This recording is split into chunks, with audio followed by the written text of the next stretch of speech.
එකතු වෙලා ඉන්නේ පාමඩොක් channel එකත් එක්ක.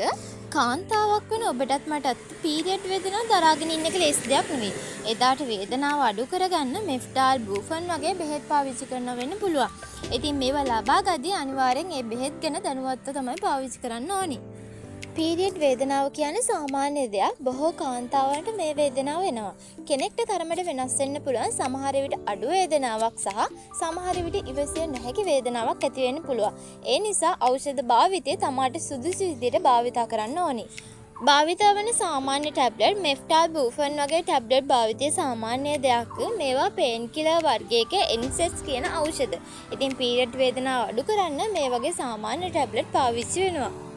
නිවැරදිව භාවිතා කරන්නේ කොහොමද? ටැබ්ලට් එක කැමරට පස්සේ ගන්න එක ගොඩක්ම හොඳයි. දවසේ ටැබ්ලට් එක ගානේ වෛද්‍ය උපදෙස් අනුව මේ මාත්‍රාව සහ ගන්න ටැබ්ලට් ප්‍රමාණය වෙනස් වෙන්න පුළුවන්.